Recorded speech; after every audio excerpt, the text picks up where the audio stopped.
Relentless rain and flooding in two South China provinces has killed at least 29 people and forced the evacuation of 100,000 residents, local government sources said yesterday.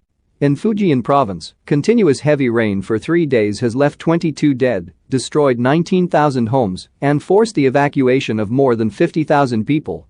In neighboring Guangdong province, 7 residents of Maizhou city were killed in landslides over the past 3 days, and 270,000 others had their lives disrupted by flooding, the worst in a decade, the Provincial Water Conservancy Bureau said.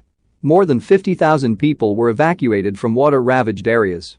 At least 784 houses collapsed, nearly 15,000 hectares of cropland and infrastructure facilities, including dikes and roads, were damaged, resulting in 270 million yuan, US $33.75 million, in economic losses.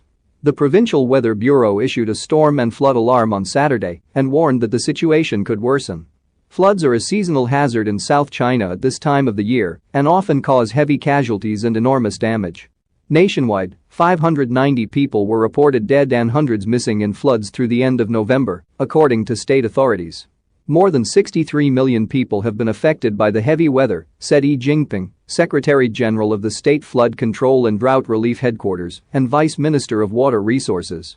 About 1 million hectares of farmland were flooded and 71,000 houses destroyed, resulting in more than 13 billion yuan in damages, the official said. Heavy rains expected in the next 10 days in the Yangtze River area raise the flood threat there as well. Up to 150 millimeters of rain could fall in some regions, according to the China Meteorological Bureau. Meteorologists forecast that many areas of China will enter the flood season this month and have alerted local flood control departments against possible hillside torrents, landslides and other weather-related dangers. The recent floods follow Typhoon Chanchu, the strongest cyclone ever recorded in the region during May. Battering southern coastal areas, it left 11 dead and caused huge economic losses. Meanwhile, northern China continues to suffer a long-term drought that has led to a shortage of drinking water for 9.49 million people and 8.7 million livestock and affected 12.1 million hectares of farmland. The drought, accompanied by strong winds and high temperatures, has spread rapidly across most of the north and caused greater losses than usual, said Xi Jinping.